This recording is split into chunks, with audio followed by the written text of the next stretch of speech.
You're driving through the endless twisting roads of the Pacific Northwest, rain pounding against your windshield like 1,000 tiny fists. You've been on the road for hours, lost in the fog-shrouded forests of Oregon, when suddenly a faded sign emerges from the darkness. Eternal Lodge, rest for the weary traveler. You pull in, grateful for shelter, sign the guest book without a second thought, and head to your room. But as the door clicks shut behind you, a chilling whisper echoes in your mind. Check-in is easy, but check-out? That's impossible. This isn't just a nightmare. It's the terrifying tale of Ethan Harper, a young adventure blogger from Seattle who vanished without a trace in those very woods. Buckle up, because tonight we're diving into the horror of the hotel that doesn't exist on any map. A story so gripping, it'll make you question every roadside stop you ever take. Ethan Harper was your typical thrill seeker, always chasing the next big story for his YouTube channel. At 28, with a backpack full of camera gear and a thirst for the unknown, he set off on a solo road trip through Oregon's dense, misty forests. It was supposed to be a week of hiking ancient trails, filming eerie abandoned sites, and sharing it all with his growing audience of 50,000 subscribers. But as the sun dipped below the towering evergreens on that fateful autumn evening in 2023, a brutal storm rolled in.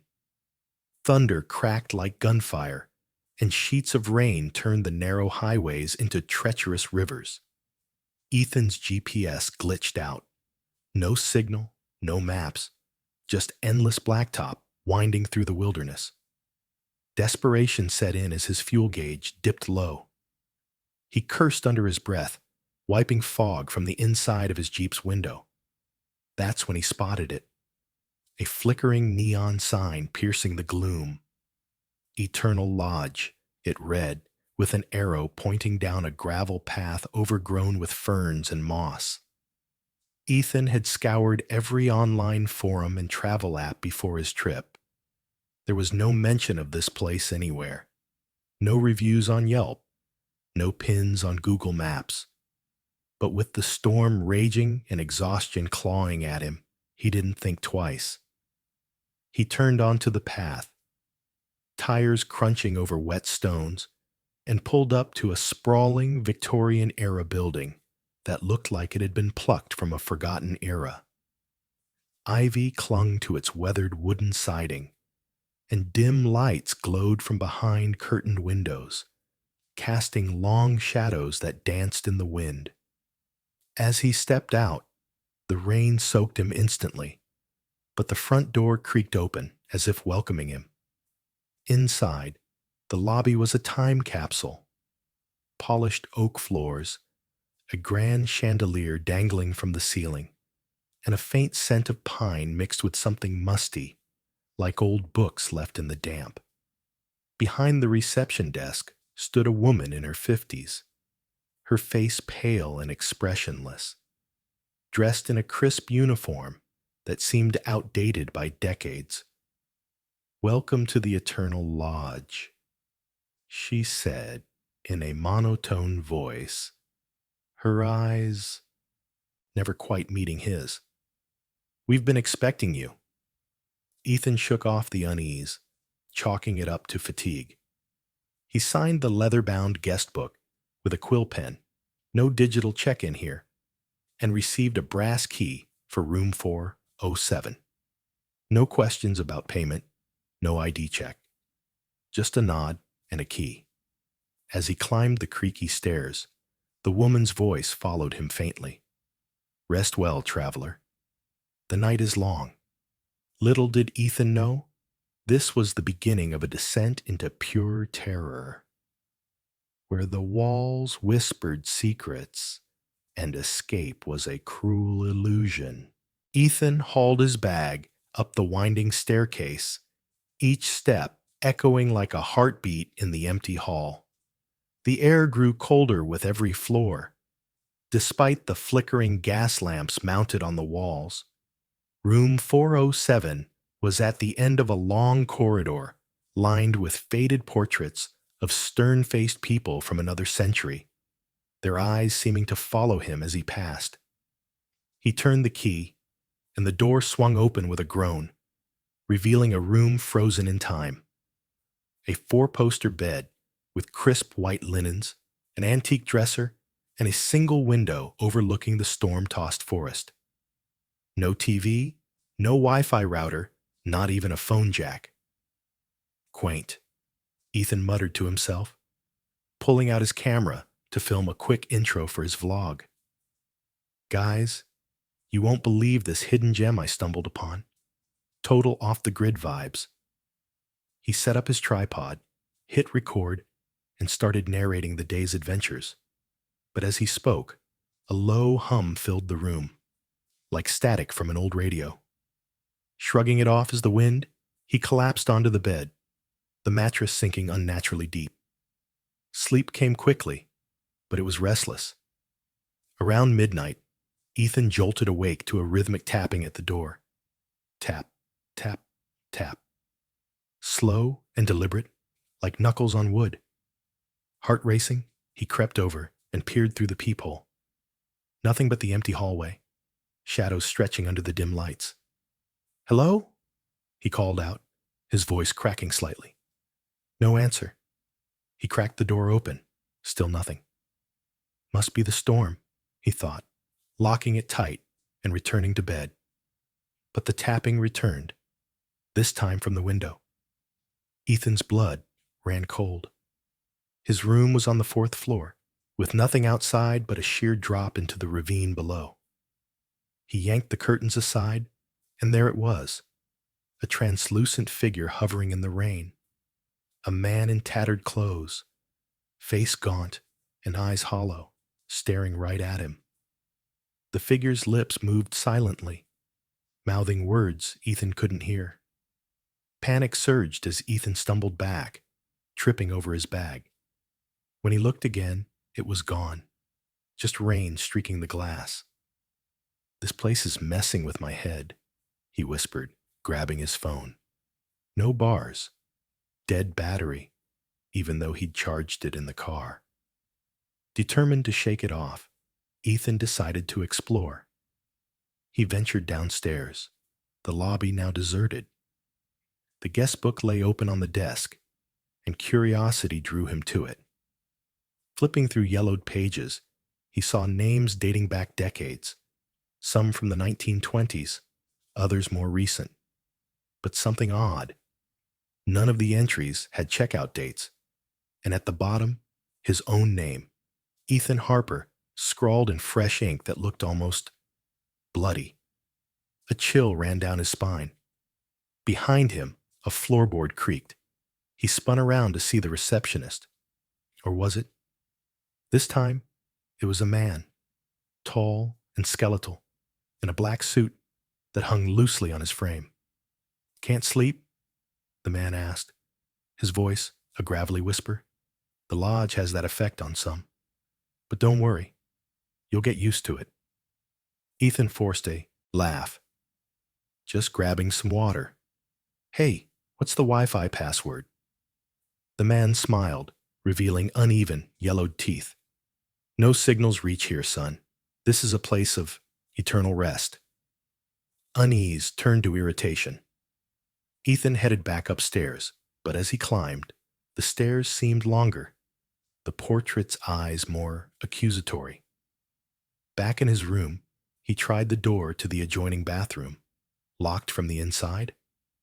No, it swung open to reveal a mirror fogged over, as if someone had just breathed on it. In the steam, faint words appeared. "Stay forever." By dawn, Ethan was packed and ready to bolt. He stormed down to the lobby, slamming his key on the desk. The woman was back, her smile unchanged. "Leaving so soon?" she cooed. "But you just arrived." Ethan demanded his car keys. Wait, where were they? He patted his pockets, panic rising. The man from before appeared from the shadows. "No one leaves the Eternal Lodge," he intoned. "Check-in is easy. Check-out is eternal." Ethan's heart pounded like a drum as he backed away from the desk. "This isn't funny," he snapped, his voice echoing in the empty lobby. "Give me my keys, or I'm calling the cops." The woman tilted her head, her eyes glazing over like polished stones. "The authorities? They don't come here, dear. No one does, unless invited." The man chuckled, a sound like rustling leaves in a grave. Ethan's mind raced. Was this some elaborate prank? A hidden camera show? But deep down, he knew it wasn't. The air felt heavier now, pressing in on him like invisible walls. He bolted for the front door, yanking it open, only to find not the gravel path and his jeep, but a brick wall, cold and unyielding, covered in creeping vines. "What the hell?" he gasped, pounding his fists against it until his knuckles bled. Turning back, the lobby had changed subtly. The chandelier swung gently, though there was no breeze, and the portraits on the walls now depicted twisted faces, screaming silently. The receptionist duo watched him with amusement. "The lodge shifts," the man explained. "It adapts to its guests. You're part of it now." Refusing to believe it, Ethan sprinted up the stairs, determined to find another exit. But the corridors twisted like a maze, doors appearing where walls once stood, and hallways looping back on themselves. He burst into what he thought was his room, but it wasn't. This one was filled with antique clocks, all stopped at 3:13 a.m., ticking backward in unison. In the next, a nursery with cribs rocking empty, faint cries echoing from nowhere. Sweat poured down his face as he ran, his breaths coming in ragged gasps. "This can't be real," he muttered, but the dread was building, a tidal wave ready to crash. Finally, he stumbled into a library, shelves towering to the ceiling, books bound in leather that felt unnervingly warm to the touch. Dust motes danced in the air as he pulled one down. A journal, pages filled with frantic handwriting. Day 5. The whispers won't stop. They say I belong here. The entries were from past guests, a hiker from Portland in 1987, a family from California in 2005. All described the same horrors: shifting rooms, ghostly apparitions, and an inescapable pull. The last entry, dated just weeks ago. "My name is Sarah Klein. If you find this, run. But you can't. The lodge feeds on souls lost in the woods." Ethan's hands trembled. Sarah. He'd seen her name in the guest book. A noise from the corner made him jump. A figure materialized, translucent and flickering like a bad hologram. It was Sarah, her face pale, eyes pleading. "Help me," she whispered, reaching out. But as Ethan approached, her form twisted, mouth stretching into a scream, and she lunged, fingers like claws. He recoiled, slamming the door shut, but her wail pierced through the wood. The high trowel was mounting. Every shadow hid a threat, every sound a promise of doom. Pushing on, Ethan found a hidden staircase leading down. It spiraled into darkness, the air growing stale and thick with the scent of decay. At the bottom, a basement door creaked open to reveal chains dangling from the ceiling, walls etched with desperate scratches, names, dates, pleas for help. In the center, a pedestal held a single photo: Ethan himself, smiling from his YouTube thumbnail, but his eyes were black voids. "No," he whispered, the realization hitting like a freight train. The lodge wasn't just trapping him, it was erasing him, piece by piece. The basement air clung to Ethan's skin like a shroud, the etched walls closing in as he backed away from the photo. His own face stared back, mocking him with those empty eyes. "This is insane," he breathed, but the evidence was mounting. The lodge was alive, a predator lurking in the Oregon wilderness, luring wanderers like flies to a web. He remembered stories from his research. Hundreds of unexplained disappearances in U.S. national forests each year. People vanishing without a trace. Was this the answer? A supernatural sinkhole swallowing souls? A low growl echoed from the shadows, and Ethan spun to see shapes forming. Ghostly figures, dozens of them, materializing from the gloom. They were the lost guests. The hiker with a broken leg, the family clutching each other, Sarah with her spectral scream. They advanced, whispering in unison, "Join us. Stay forever." Ethan's scream ripped through the air as he fled up the stairs, the ghost's cold fingers brushing his heels. The door slammed shut behind him, but their voices lingered in his mind, burrowing like parasites. Back in the shifting halls, the high trow escalated. Doors banged open and shut on their own, revealing glimpses of horrors. A room where walls bled red, another with mirrors reflecting not Ethan, but twisted versions of himself, decayed, screaming, trapped. He found his way to what seemed like an exit, a back door leading to the forest. But as he burst through, he emerged right back in the lobby. The receptionist pair waited, their forms flickering now, revealing skeletal frames beneath. "You see?" the woman hissed. "The lodge chooses who stays, and it chose you." In a frenzy, Ethan grabbed a fire poker from the hearth and swung at them. It passed through like smoke, their laughter echoing. He smashed a window instead. Glass shattered, rain poured in. But beyond was not freedom, only an endless void, swirling with fog and distant screams. Climbing out anyway, he dropped into what felt like quicksand, the ground pulling him down. Clawing his way back inside, gasping, he realized the truth. The lodge wasn't on the map because it wasn't fixed in reality. It was a limbo, a pocket dimension feeding on fear. Collapsing in his room, or what was left of it, Ethan found his camera still recording.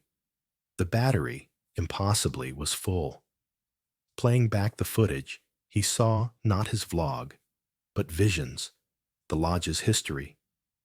Built in 1892 by a mad architect who dabbled in the occult, it was designed as a trap for wayward souls, cursed after a ritual gone wrong.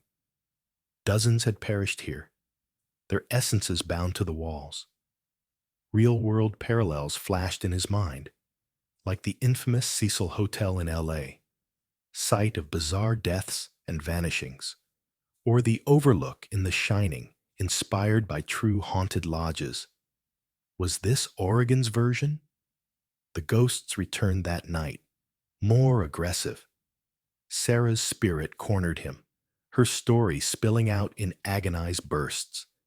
She'd checked in during a hike, lured by the sign, and now her body rotted in the basement while her soul roamed. "Fight it," she urged, before dissolving into mist. But Ethan's will was cracking. Hallucinations blurred reality. His family calling from mirrors, his subscribers mocking him online, though there was no connection. As dawn broke, Ethan stood at the window, the hovering figure from before now clear. It was him, future self, trapped eternally. The high trow peaked.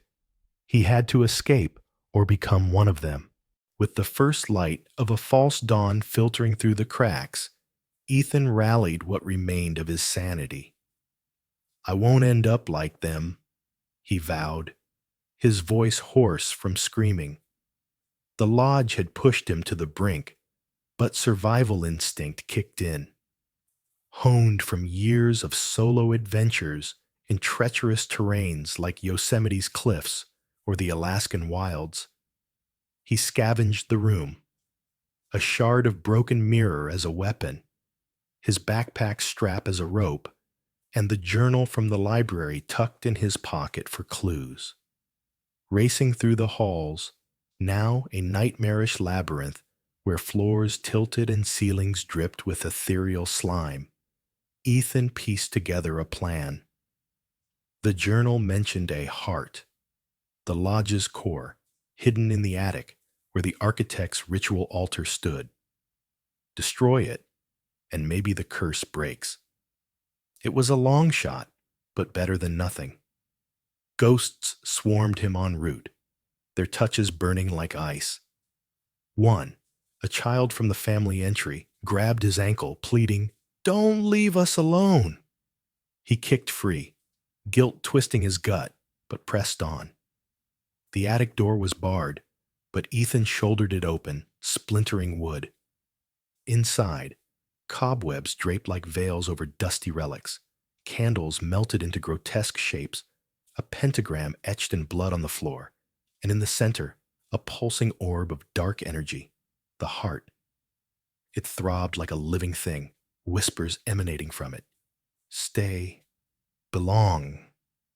As he approached, visions assaulted him, his life flashing, temptations of eternal peace, no more lonely roads or failed dreams. But Ethan resisted, smashing the mirror shard into the orb. A deafening roar shook the building. Cracks spiderwebbed across walls, ghosts wailing in agony. The lodge convulsed, rooms collapsing into voids. Ethan fled downward, debris raining around him. In the lobby, the receptionists morphed into monstrous forms. Elongated limbs, fanged mouths, lunging at him. He dodged, bursting through the front door as the brick wall crumbled. Outside, the forest materialized, his jeep waiting, keys in the ignition. He sped away, the lodge shrinking in the rear view, engulfed in flames that weren't real. Miles later, he hit a highway, signal returning. But glancing at his phone, horror struck. Messages from weeks ago, search parties for him. He'd been inside for days, not hours. And in the mirror, his reflection aged, eyes haunted. The escape wasn't clean. The lodge's tendrils lingered in his mind, nightmares persisting. But he survived, unlike so many. Emerging from the forest onto Interstate 5, Ethan floored the accelerator, putting as much distance as possible between him and that cursed place. The rain had stopped, but the sky remained overcast, as if the lodge's shadow followed. He pulled into a gas station in Eugene, Oregon, hands still shaking as he charged his phone. Notifications flooded in, voicemails from worried friends, news alerts about a missing YouTuber, him. Ethan Harper, last seen near Crater Lake National Park, one article read. Park rangers had found his campsite abandoned, but no trace of him for 2 weeks. 2 weeks? It felt like one night. He uploaded a shaky video from the station's Wi-Fi. Guys, I don't know how to explain this, but I almost didn't make it out. The Eternal Lodge, it's real, and it's deadly. Views skyrocketed, but so did the skepticism. Trolls calling it a hoax, fans demanding proof. Ethan knew the truth, though. That night, in a motel, the whispers returned, faint echoes urging him back. He dreamed of the ghosts, their faces pleading, and woke with scratches on his arms, self-inflicted or something more. Months later, back in Seattle, Ethan dove into research. He uncovered patterns. Over 1,600 people vanish in U.S. national parks annually, per the National Park Service, many in the Pacific Northwest.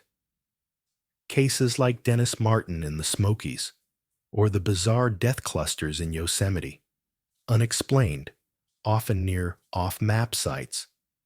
Historians whispered of cursed lands, Native American legends of spirit traps in the woods. The lodge fit the bill, perhaps a manifestation of those myths, amplified by the architect's occult meddling. But the curse clung. Ethan's videos changed, darker, more cautionary. Subscribers noticed his haunted demeanor, the way he'd glance over his shoulder mid-sentence.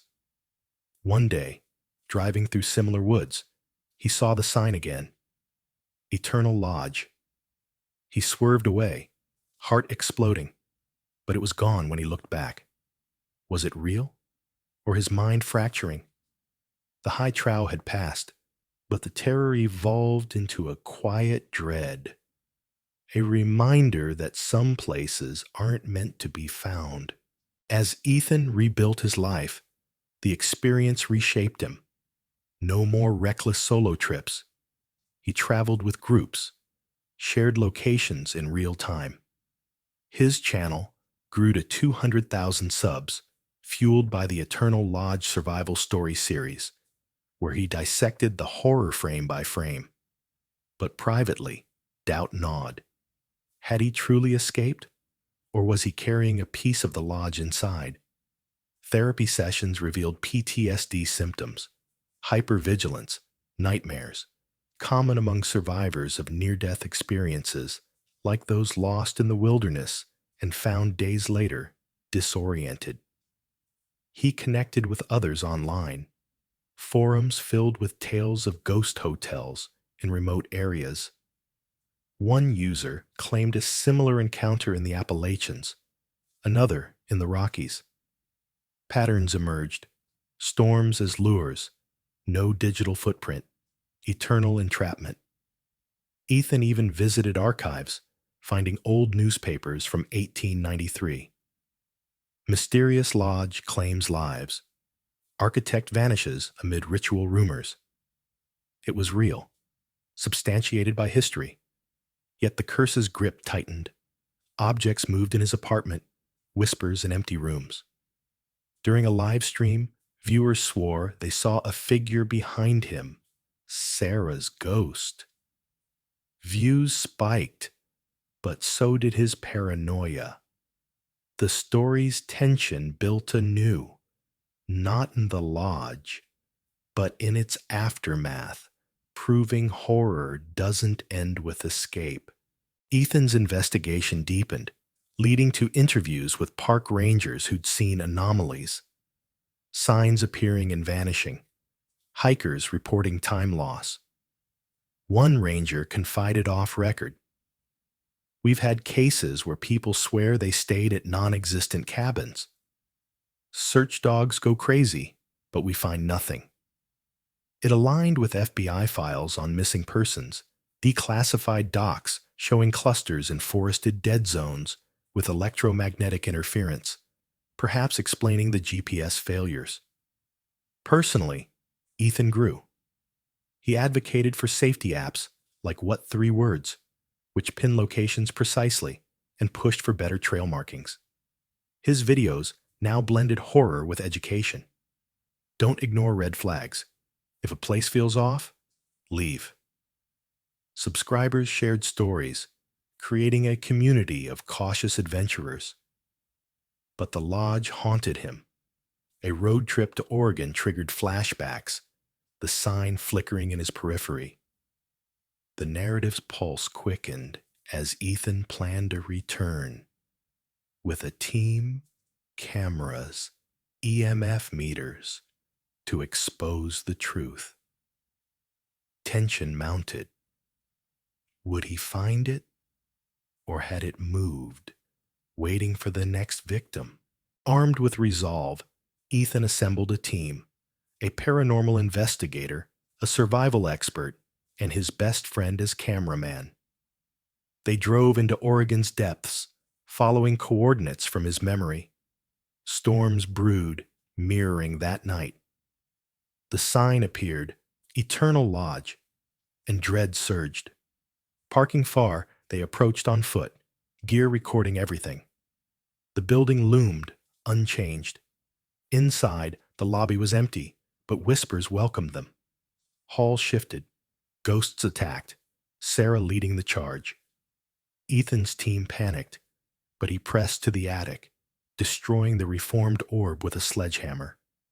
Explosions of energy rocked the place. Ghosts faded, freed. As they escaped, the lodge imploded into mist. Back home, no evidence remained. Footage corrupted, but Ethan felt liberated. The curse lifted, proving confrontation beats fear.